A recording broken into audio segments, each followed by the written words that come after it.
On a l'habitude de dire en français que l'appétit vient en mangeant et que marcher ouvre l'appétit. C'est sur ces bases conceptuelles que j'ai fondé mon entreprise qui vise à la maximisation des ventes de sandwichs. Donc voilà, ça c'est un schéma du restaurant que j'ai fait pour les soins de l'émission. Voilà, le consommateur commence ici, et comme vous voyez, pour arriver à la caisse, et atteindre, comme je dirais, le précieux sésame, il doit parcourir une file en zigzag, un peu comme, je sais pas, un pilote de Formule 1, et ce circuit est parsemé, en effet, de petits amuse-gueules, hein, je me fous pas de votre gueule, hein, c'est tous les petits cercles, là, oui, donc il y en a beaucoup, et donc c'est parcours du combattant pour le consommateur qui marche tout le long de ce circuit, donc, et qui ingurgite à la fin l'équivalent de 3 repas en apéritif. Ainsi, le client arrive à la caisse piqué dans son appétit par les multiples mets qu'il a consommés sur le chemin. En moyenne, un client commande 14 menus. Mais ça n'est pas fini, c'est-à-dire qu'ayant passé commande, il lui reste encore tout le chemin à parcourir pour atteindre le salon où il pourra déguster enfin le sandwich. Ce chemin est en fait aussi long que la file, c'est-à-dire une dizaine de kilomètres à peu près. Mais bon, le client, vu que c'est un dalleux, bah il mange le sandwich, hein. Vous imaginez si ça refroidissait, ce serait l'horreur. Bah, voilà, quoi. Et bah, comme un con, il se retrouve au salon, frustré, il a plus de sandwich, parce qu'il les a bouffés en route. Et bah, qu'est-ce qu'il fait? Et bah, il va en rechercher. Ça fait des sous pour moi. En janvier 2015, la commission contre la malbouffe a enregistré 3 cas de décès dus à une obésité morbide dans votre établissement. Comment pouvez-vous l'expliquer? Très simplement par le caractère de gros porc de nos meilleurs clients qui bouclaient des jours et des jours dans notre restaurant. Et effectivement, au bout de 4 jours, ils tombaient par terre à force de marcher avec leur corps gras. Mais l'entreprise a su tirer avantage de cette situation et ainsi nos clients ont pu s'entraîner au 110 mètres haies en sautant par-dessus les cadavres que nous n'avions pas sortis des restaurants. Ainsi, nous avons pu augmenter nos profits. Et c'est ça, l'esprit de l'entreprise. Les vacances d'été approchent. Et comme nous tous, vous allez certainement, après un travail harassant durant toute l'année, ou des examens abrutissants plus qu'enrichissants, décider de vous reposer. Vous allez sortir tous les soirs, boire beaucoup, manger beaucoup, dormir peu. Et forcément, quand on mange beaucoup et quand on boit beaucoup d'alcool, bah, ça file la gerbe.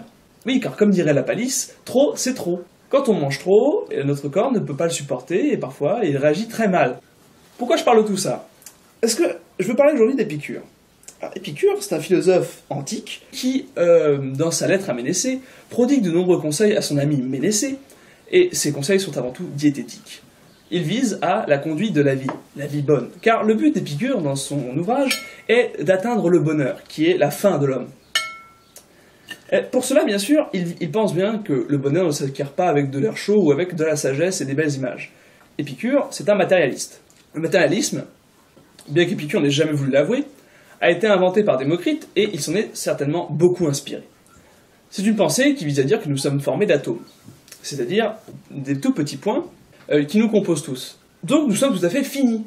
Nous sommes des rangées de billes dans un sac qui est notre corps. Ça veut dire simplement que faut pas se faire chier.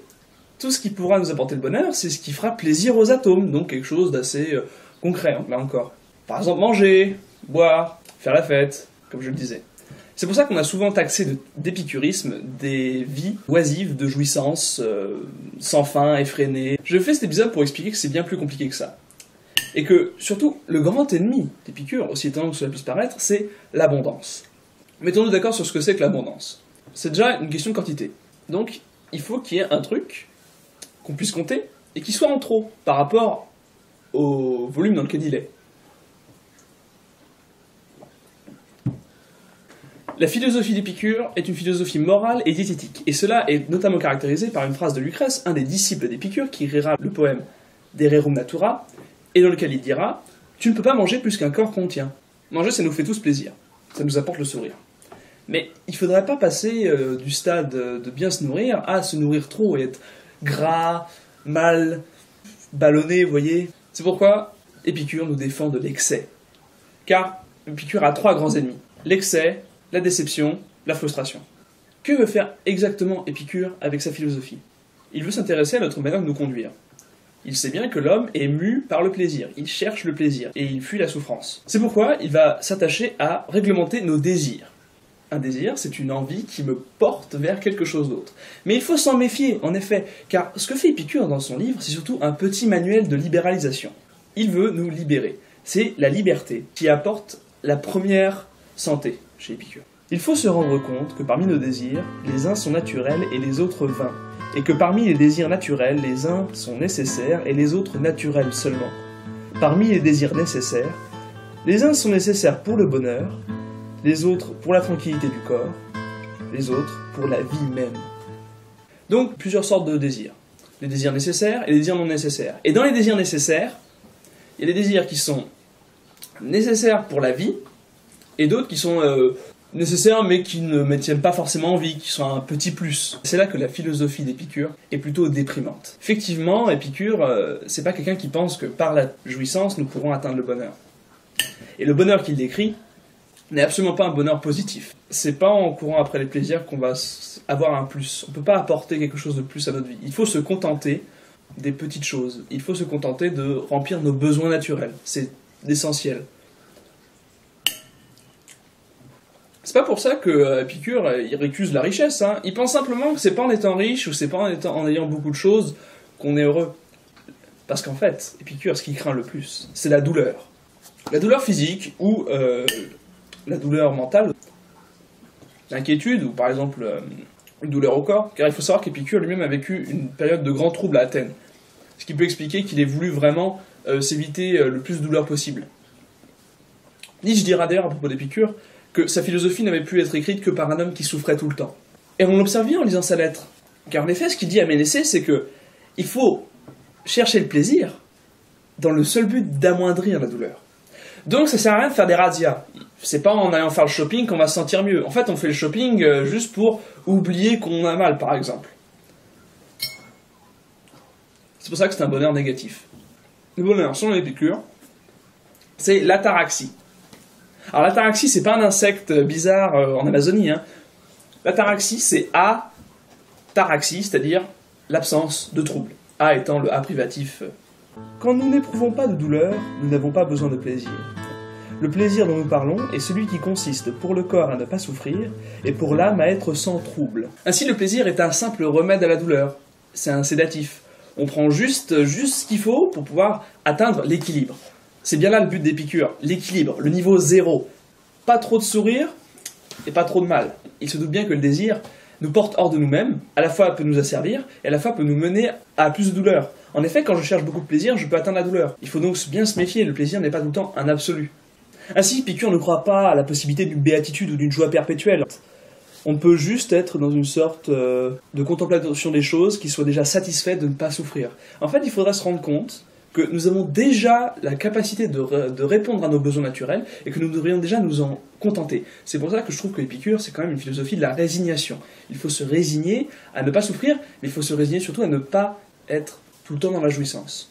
Ce qui est intéressant avec Épicure, c'est son rapport à la nature, et surtout la nature humaine, car il a bien vu avant les biologistes du 19e siècle que notre rapport au plaisir est avant tout un moyen pour la nature de nous perpétuer. Darwin, par exemple, verra bien que le sexe nous est agréable pour attirer l'espèce humaine à se reproduire, sinon elle ne le ferait pas. Donc nous devons chercher ce qui nous fait plaisir, car c'est bon pour nous, dans la nutrition ou dans la reproduction, sans bien sûr, comme j'ai dit, se laisser asservir par le plaisir. Épicure, si on le relit aujourd'hui, est aussi d'une philosophie assez subversive. Si la satisfaction est inaccessible par la consommation, alors notre système aujourd'hui, libéral et basé sur le marché, est complètement caduque. Les hommes se détourneraient de la société de marché, de la société de consommation. Car en effet, il nous faut seulement l'essentiel, et ce n'est pas en courant après des publicités et des images qu'on nous jette que nous trouverions le bonheur. C'est pourquoi Épicure lui-même est un anti-politique. Il pense donc que notre situation ne doit pas évoluer. Nous sommes à l'équilibre zéro, il n'y a pas d'évolution possible, nous sommes un état stable, nous sommes une espèce qui se perpétue, point. Et c'est pas en essayant tout le temps de nous améliorer par le travail ou par la production que nous pourrons atteindre le bonheur. C'est pour ça qu'Épicure veut se détourner des commandes, des contrôles. Il ne veut pas de ces chefs qui, à partir du superflu, créent des désirs chez les hommes. Il veut que nous nous arrêtions au nécessaire, que nous vivions notre petite vie dans notre coin. D'autre part, du pain d'orge et de l'eau procurent le plus vif plaisir à celui qui se le porte à la bouche, après en avoir senti la privation. La solution d'Épicure, presque, c'est de réussir à jouir dans la privation. C'est pour ça qu'il remet aussi le plaisir dans sa place, à sa juste place. Et c'est pour ça que son idée est assez belle. L'idée que nous pourrions désirer les choses aussi simples que du pain, de l'eau, qui sont pourtant complètement anodines et qu'on oublie souvent. Se rappeler qu'on est sur Terre et qu'on a de l'oxygène pour respirer. Ainsi, l'abondance, si Épicure ne l'interdit pas, ne sert à rien. C'est un plus superflu. Ce n'est pas là qu'on va chercher le bonheur. Et même, pis, elle pourrait nous asservir, nous rendre esclaves de choses que nous ne voulons pas vraiment. Ce ne sont pas les toits d'or de Néron qui nous rendront heureux, c'est certain. Quand donc nous disons que le plaisir est le but de la vie, nous ne parlons pas des plaisirs voluptueux inquiets, ni de ceux qui consistent dans les jouissances déréglées. Et en effet, une théorie non erronée des désirs doit rapporter tout choix et toute aversion à la santé du corps et à l'ataraxie de l'âme, puisque c'est là la perfection même des désirs. Mais Épicure apporte une très belle solution au problème du bonheur. Épicure n'est pas un dogmatique, pourtant c'est un grand amoureux de la philosophie. Et c'est sa solution. Il a un grand espoir dans celle-ci. Il pense que l'homme plein de vertus, donc doué de prudence, phronésis, l'homme qui est vigilant, l'homme qui sait découvrir les motifs et les causes derrière les choses, saura voir ce qui est le plaisir qu'il lui faut et fuir les douleurs qui pourraient lui causer du mal. Il sait bien que tous les plaisirs ne sont pas bons à prendre et que certains mots, parfois, sont nécessaires. Ainsi, Épicure pose une idée assez étrange, n'empêche. Notre volonté, notre comportement, pourrait être modifié par nous-mêmes. C'est-à-dire que nous-mêmes, en pensant, nous pourrions réguler nos désirs. Cela reste assez étonnant comme idée, mais c'est peut-être possible de pouvoir, en voyant les choses, dire non, cela tu ne le prendras pas, et oui, cela tu le prendras, par un juste examen. C'est pour ça que la prudence entend la mesure, qui est une notion proportionnelle. C'est pourquoi Épicure nous donne une grande leçon de liberté. Être libre, c'est apprécier ce qu'on a. Être libre, c'est ne pas se laisser absorber par la démesure. C'est revenir à soi-même, être confondu avec soi-même, se connaître soi-même, et connaître les choses qui entrent en contact avec nous-mêmes. C'est pourquoi il ne faut pas se laisser berner et croire qu'être pauvre, c'est être heureux. Pour Épicure, être pauvre, c'est pas forcément être heureux. C'est simplement, il faut être tel qu'on est. Il ne faut pas se laisser... Il ne faut pas croire qu'on puisse prétendre à des choses qui nous sont inconnues. Et il faut savoir se rapporter à notre propre complexion, notre propre physique, ce dont nous avons besoin, et non pas que nous voulons par mimétisme, ou par gloire, ou par vanité. Le sage esquive l'abondance pour s'intéresser aux vertus. C'est un homme qui vit seul, dans sa petite cabane, qui mange bien, mais ce qu'il faut, sans trop, qui évite de boire de l'alcool, qui écoute 2-3 musiques, mais pas trop, sans se laisser rendre dépendant à cela. Attends, c'est chiant. En kilos et soumis sous les kilos de calories. On est foutu, on mange trop. On est foutu, on mange trop. On est foutu, on mange trop. On est foutu, on mange trop. Mais qu'est-ce qu'on fera quand on sera gros?